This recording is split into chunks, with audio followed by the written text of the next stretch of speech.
So we are live, and we have students here. So I was just going to wait for Chris, but you know what, we may as well go ahead and get things started. So everyone again who's joining, thanks for being here. My name is Anna. I'm part of the outreach team at OzTREKK. And I'm going to pass it over to the two of you right away. I think this is a great opportunity to get some insight from some current students about your experiences. I know the focus here is looking at, you know, perhaps your future plans and licensing, you know, staying in Australia versus coming back to Canada. So I'm going to pass it over, and maybe whoever wants to start out just with, you know, your experience thus far and some thoughts on what your plans are post-graduation. Sure. Abby, you want to go first? I guess I could go first, yeah. So my name's Abiola. I'm originally from Fort McMurray in Alberta. I did my undergrad at UBC Vancouver, and I'm currently in second year now at University of Queensland.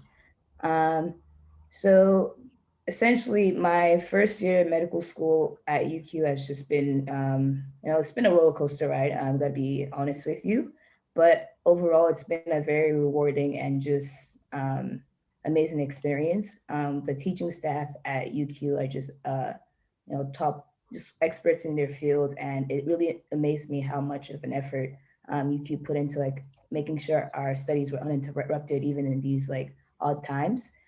Just speaking on my plans going forward. So first year, second year, I've just been trying to get involved with the UQMS, just getting involved at school in general with UQ Mind. It's a little subset of the Medical Student Society at UQ. And then things like peer tutoring. And for, I've been trying to make sure I make myself a good candidate when applying back to Canada. So things I've been trying to do are observership, which is a 4-week placement at a GP or a hospital. Another thing they have at UQ is something called Urban Link. You can either do it in first semester where it's outside of the course, or in second semester where it's an elective.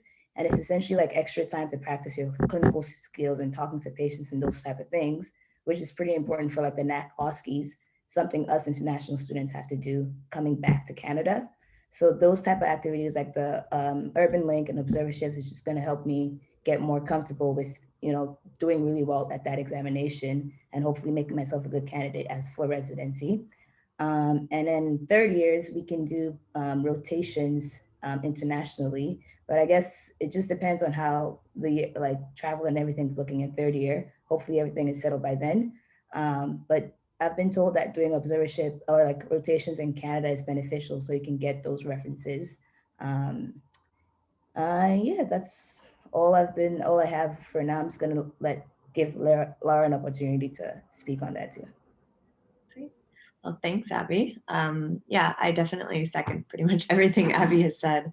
I'm a little, initially when I came to UQ, I wanted to go back to Canada, but now I'm sort of gearing towards staying here. It's because I met an Australian boy, so that's sort of where I'm at right now. But yeah, I'm from Vancouver, BC. I went to University at Queen's and I did a biology degree.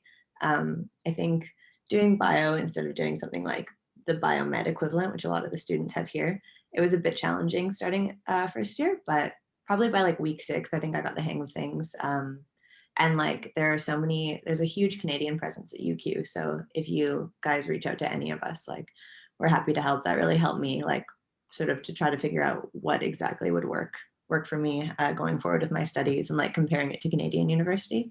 I'm pretty similar to Abby in that I've just tried to get involved with the UQMS as much as I can. Because of COVID, we couldn't be in hospitals, and so research opportunities were a little bit hard in our year. But that being said, I heard from other years when I did this seminar before I had come to UQ that doing research in your first year, you don't really want to overhaul yourself with too much because there is a lot to learn. It's just you retain so much information every day that it can be a little bit intense. But the UQMS has a ton of different branches. So like Abby said, she's part of UQ Mind. I'm part of UQ ONG, which is the Obstetrics and Gynecology Society. And through that, you can make so many different connections. You can plan events and learn a lot of cool things that you might not necessarily learn in class yet. So yeah, I found that really rewarding. And yeah, I honestly have had a really great time. I know COVID has been, has made it pretty challenging, and we haven't been able to come home in over a year now, but everyone here is amazing. Aussies are really fun, and the UQ is really welcoming, and they take care of their international students. Yeah. Awesome. Thanks, Lara. Thanks, Abby, for joining. Certainly gives students an idea of where your heads are at in your second year. Sorry, I was a little bit late getting on the link. I'm Chris Nolan, everyone. I'm Director of Marketing and Outreach at OzTREKK.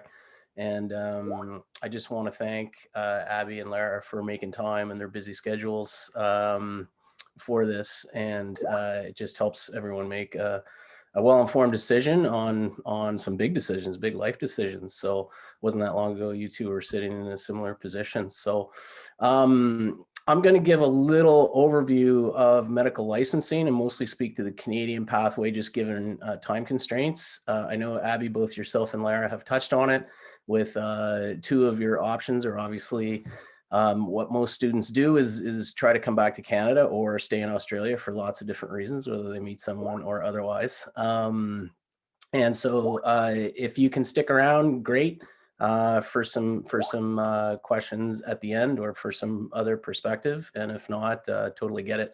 If you want to get on with your day and grab a coffee,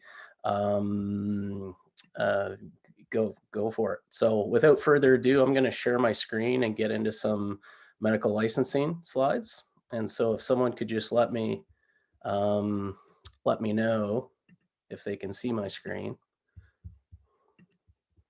that would be grand.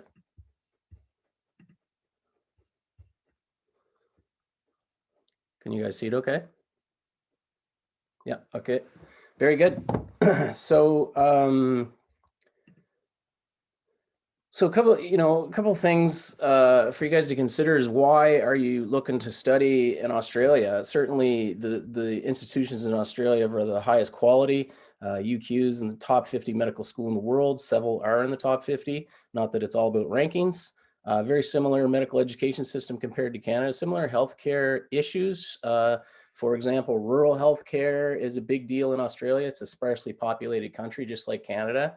And also Aboriginal healthcare is part of their curriculum in Australia. And once you finish school in Australia, you heard both Lara and Abby speak to two options for them to consider for postgraduate training. You can also consider going to the United States. And I'm going to get into a couple of stats as well. So just in looking at some rankings, I would never recommend to anyone choose where to go to medical school based on rankings, but I just wanted to put this up to give you some context. Basically, there's really good schools in Canada. There's really good schools in Australia. That's simple as that. So it just, from your end, certainly there's some accountability to be aware of all the tests, the documents. We're one source of information. We're not the magic bullet, if you will. There's a lot of moving parts depending on where you want to do your postgraduate training.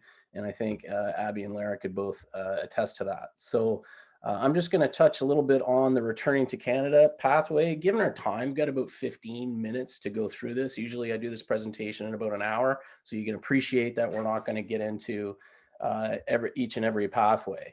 And so Abby had referenced, here is basically the process for returning to Canada. And the top flow chart is for a domestic medical graduate. So someone who goes to UBC or U of T, you do medical school, you do your first Medical Council of Canada exam called your QE1. You apply for residency in your last year of medical school, and you hope you get the residency that you want, and then you write your second board exam, and assuming you pass that all in good standing, you're off to the races. As an international medical graduate returning to Canada, you have to take one extra step, and it is that blue box at the bottom that Abby referenced called the NAC-OSCE exam, and that is a clinical exam. OSCE stands for Objective Structured Clinical Exam, and Abby and Lara will have taken lots of OSCEs, if not already. Certainly they will in their third and fourth year at UQ, and that's the extra step you have to take. So there's only really one extra step compared to a domestic medical graduate. So how does one apply to residency in Canada? You may have heard of the organization called CaRMS. They're a nonprofit group based in Ottawa, and they basically work with the 17 medical schools in Canada who have the residencies available, the training. And what they do is they manage the match. So if Abby and Lara decide to come back to Canada, they have to apply through CaRMS the same way a U of T medical graduate or a Dalhousie or a UBC medical graduate would have to apply. So whether you go to school in Australia or Canada, you have to go through CaRMS. So how does it work?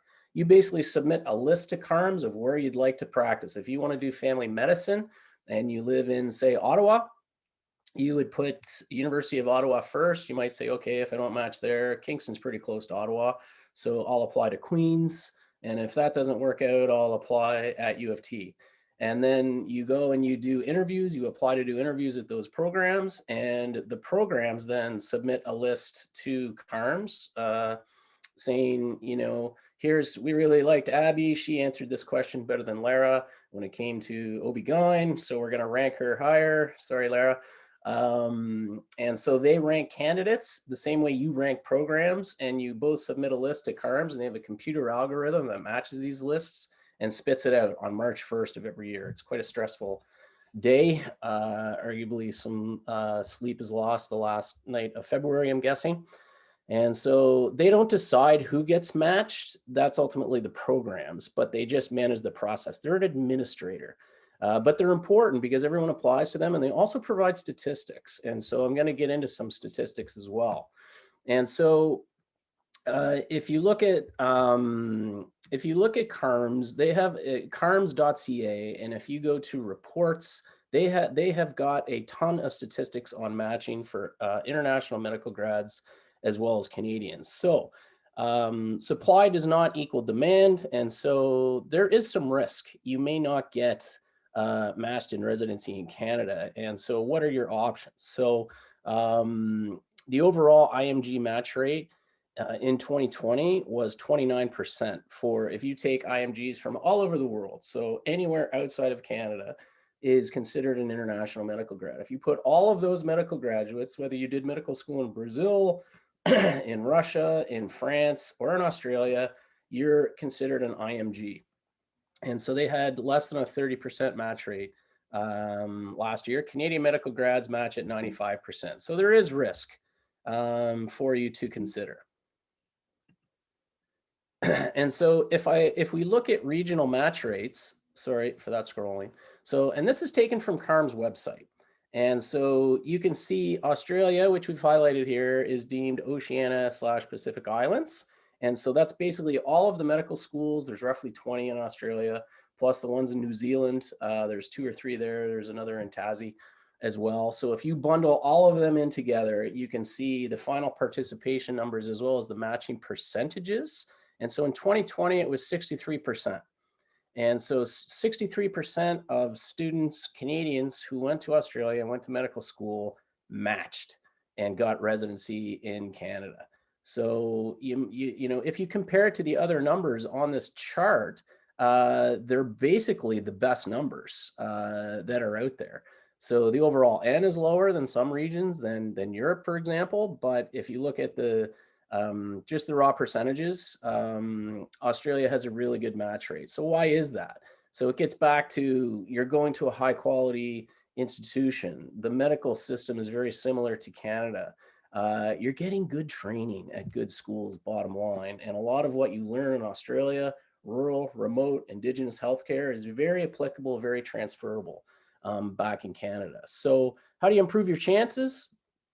So you basically want to try to do core rotations or electives in Canada. So many of our Australian medical schools have partnerships in Canada. UQ, University of Queensland, has a formal partnership with Queen's University, and you can actually do core rotations at Queen's. You have to apply through University of Queensland's international office. But they have that relationship, and that's important because if you want to come back to Canada, you need to network, build contacts.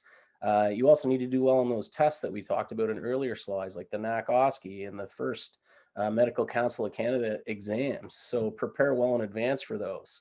and network within your class too. Like I know Abby, I think you mentioned the UQMS. We do work with the UQMS closely because we want to keep our finger on the pulse as well of what's happening, A, at the University of Queensland, but B, what's happening in Australia in general for students who stay there.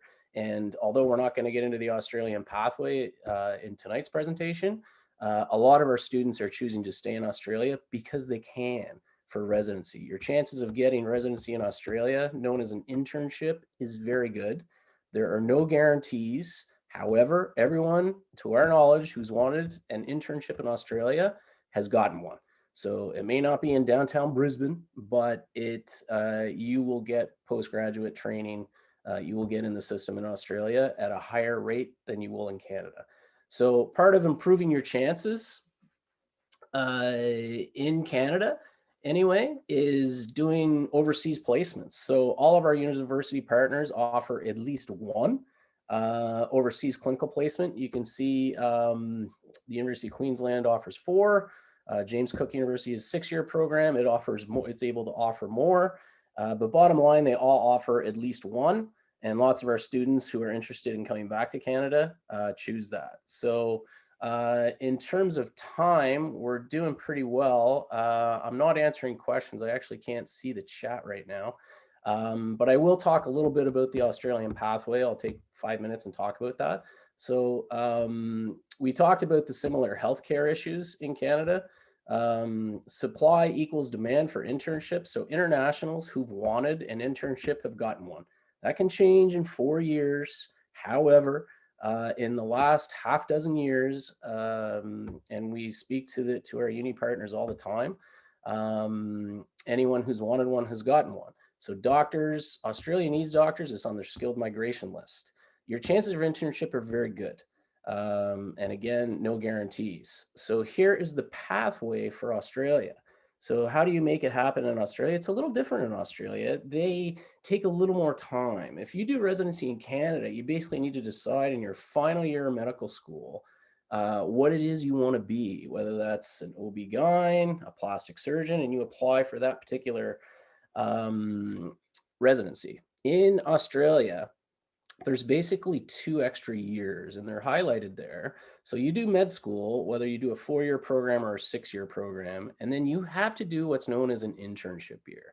And so that is sort of like a generic 1-year residency. And you dabble in several different things with your core rotations, working under supervision in a hospital environment. And whether you're an international graduate in Australia or you're a domestic Australian, you have to do that internship year. And that is mandatory. And then you need to spend at least 1 year in the RMO role, or the resident medical officer role. And so it's in that realm, that block, the RMO, some people will stay more than 1 year. You have to do at least 1 year. So if you do family medicine residency in Australia, it's going to take you 4 years compared to Canada, where it's 2 years right out of graduation. So they want you to try different things and take your time and get different experience, and then figure out, 2 years later, what it is exactly you want to do. And then you go into what we know in Canada as residency. So that is the difference. It takes a little longer in Australia. Your chances are good at getting into the postgraduate training system with the internship. Again, no guarantees, but a lot of our students are doing it, and it's a good option to consider. So it is a lottery in most states.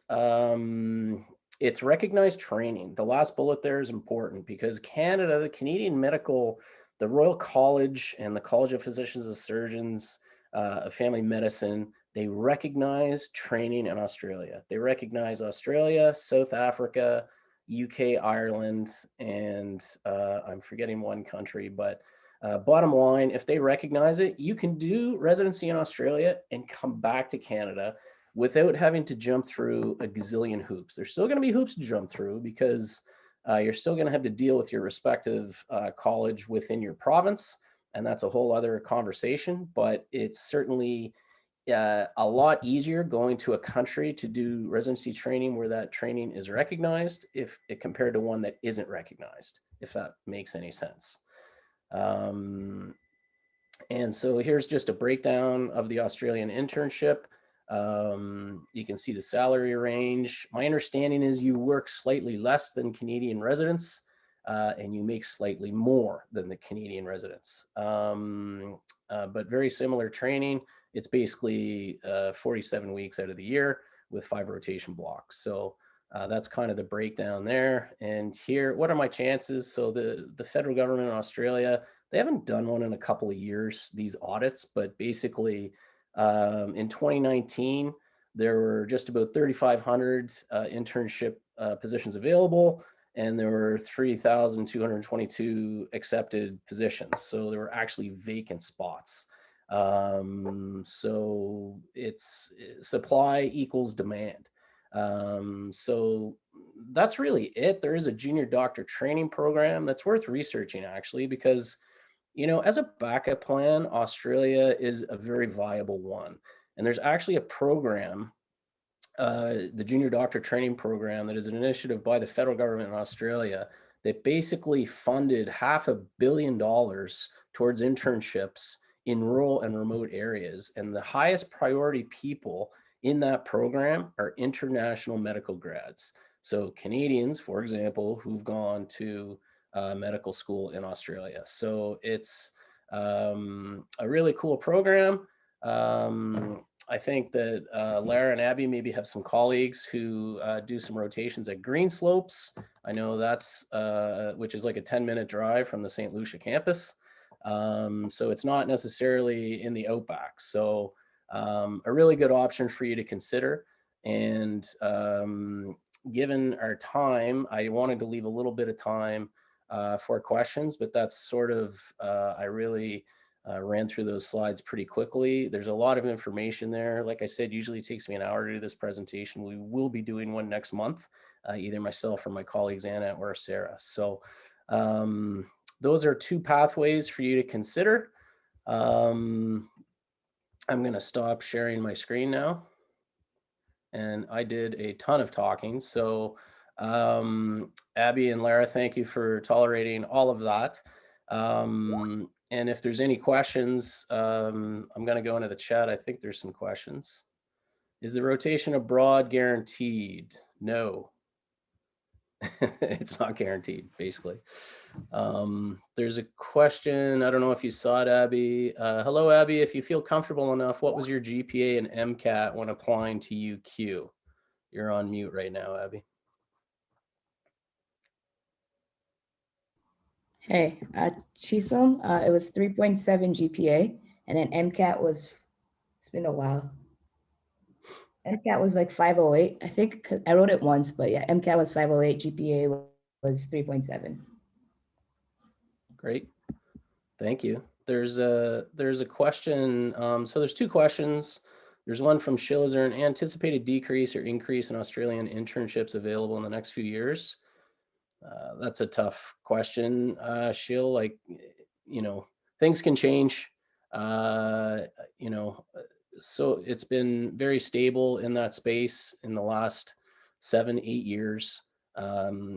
We haven't heard, not that we're necessarily at the table of these discussions, but policy can change, certainly the same way it can change in Canada, but to our knowledge, things shouldn't change.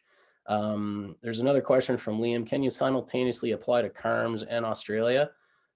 Yes, you can. And several of our students do who want to consider both pathways. So the timing's a little different given the start of and finish of the academic year. So yes is the answer to that question. People will apply to both. There's another question. Is there an update with regard to the process of residency in Australia and the requirement of permanent residency? Jacqueline, we're not immigration agents. We can't really answer that question. So we can't really answer that question. Is it easy to transition from residency in Australia to a practicing physician in Canada? Abby or Lara, I don't know if you have any colleagues or if you've heard anything about that. Like if you do your postgraduate training in Australia and then come back to Canada. I don't actually know anyone yet who's done that, since the 4th years that I do know are mostly just doing their internship here, and then they're going to try to do residency in Canada. Yeah. I just know that a lot of people definitely, like, they try to do internships, so at least they can, if they try to go back to Canada and it doesn't work, they can come here to train. So I don't actually know anyone yet. Yeah. Yeah, it's so the Chisholm, you know, in terms of being easy, I referenced earlier that the training is recognized, and that piece is key, because you still need to wrestle with the provincial college, wherever it is you decide to go back to. And that's a huge hurdle that you will cross in terms of having recognized training. So it's one less massive hurdle you won't have to deal with. So you can come back. There's still, you know, you still need to apply, find a job, apply for a job the same way you would in any job. Yep. I was in a webinar last year where there was a student who had gone to UQ and he had matched for residency in emergency medicine in, is it Ontario or something, but he like matched back and he just said he did like his observership and rotations in Canada. So he had those Canadian doctor references. So that always like helps when you're applying back for residency. Like they want to see at least like 1 or 2 doctors who are Canadian doctors and having them as like vouch for you. Yeah. So that always helps, but it's not an easy process, but it's possible. Yeah. There's a question from Randy and Abby, Lara. I don't know if you guys can see the questions in the chat, but how do students plan their overseas Canadian placements? We just work with the international, the international office at UQ. But typically for placements that aren't like linked with, I went there and I'm like, what's it called? Queen's University. You would just have to organize that all yourself. But the international office helps. It helps a lot. But it's a lot of like taking it on, contacting the or the hospital that you want to be at in Canada and like working it out, and then you get approval. Yeah, the school is just there to like help you sort out paperwork and like any kind of like legal things you have to sign or the doctor has to sign with you.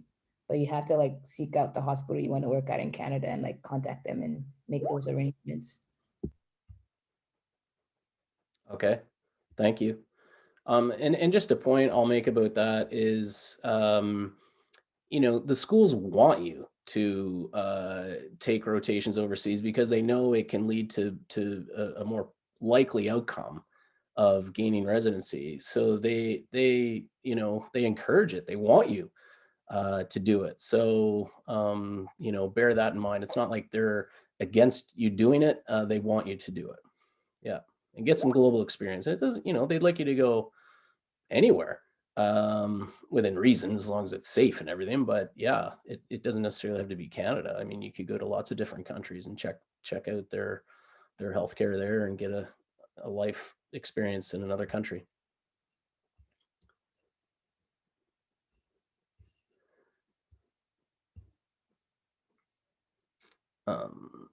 Do you want to tackle the question from Sarang? When do students usually study for their QE and OSCE exams if you're studying through 4th year and working through internship? Is there any off time? I'm not sure like off time specifically, but like in 1st year, 2nd year, you have like your like you have longer breaks. In 3rd and 4th year for sure, it's definitely like less of an actual break, but the content you have to study for like the MCQE1 is essentially like material you have to be reviewing for your placements and rotations anyways. So, and UQ's material and content goes through all of that too. So in studying for like UQ exams and things like that, you're still preparing for writing the residency exams in Canada. And while you're doing your placement, it's expected, you also have like allocated like study times because they expect you to keep brushing up on like your knowledge and everything. So it's just you scheduling that in and working that out for yourself. But I have a friend in 3rd year right now who's studying for her MCQE1. Cool. Thank you. Aaron asked a question about how many opportunities are there to come back to Canada for residency. So Aaron, I assume you're speaking about doing overseas electives like within the 4-year MD program in UQ's case, or like a 6-year if you're going to JCU. So you've got at least one opportunity with all of our university partners to come back to Canada and do an overseas elective. UQ, you can do more. You can do a core rotation plus some electives. And so residency happens after you graduate from medical school. Yep. So we got about 2 minutes left. I don't see any more questions, and oh, okay, we'll take 2 more questions. So Aaron's asking a questions. So at what time points can I apply through CaRMS?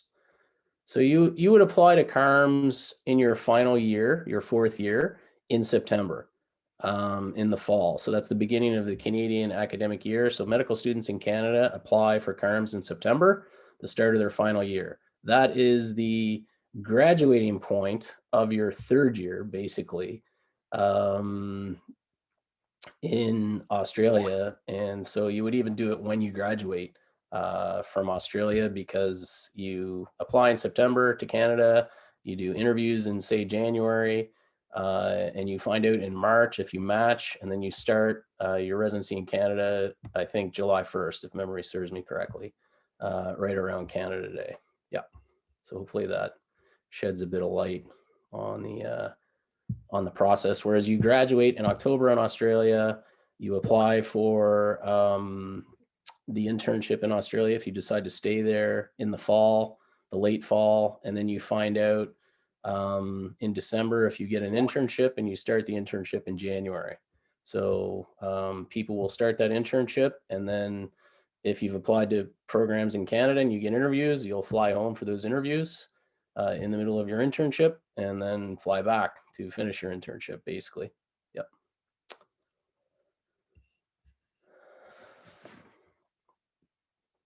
So there's a question about grades and references, the main factors for residencies, and is research also a factor? From Sarang. That's, I mean, grades matter, references matter for sure. I can't speak as much to research. I think, it's probably going to matter to some residencies more than others. And maybe it might even, for certain residency directors, would place more value in it than others. So there'd be a little bit of subjectivity there. I don't know if Abby or Lara, you'd like to comment on that? Abby, I'm not sure what you've heard, but from what I know, yeah, it's definitely pretty contingent on like what residency you're applying for. So like in obstetrics and gynecology, if you wanted to go into fertility, research is really valued. So research is more so like to help you down the line when you're thinking of like specializing. But I don't know how much weight it carries early on. Yep. Question from Chisholm. Again, we're not immigration agents. I don't know about your PR. Do you guys know that? If you study, like if you go to Australia, do you do med school for 4 years and then say you do residency in Australia for another 4? Do you lose PR status in Canada? I can't say like with certainty, but I think for PR status, it's like if you're going on the path to become a Canadian citizen, I know you have to be in the country for a certain amount of time before you can get like a Canadian citizenship. So maybe like you getting your Canadian citizenship will just be delayed since you've been away from the country for so long, but you shouldn't lose your PR status. Mm-hmm. It's just the citizenship question might be like a longer process for you. Yeah. Thank you.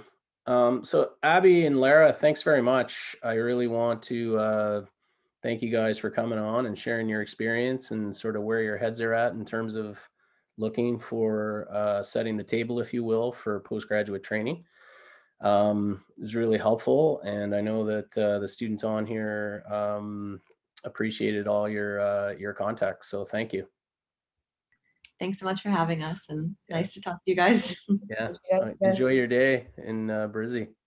Mhm. Okay. Ciao.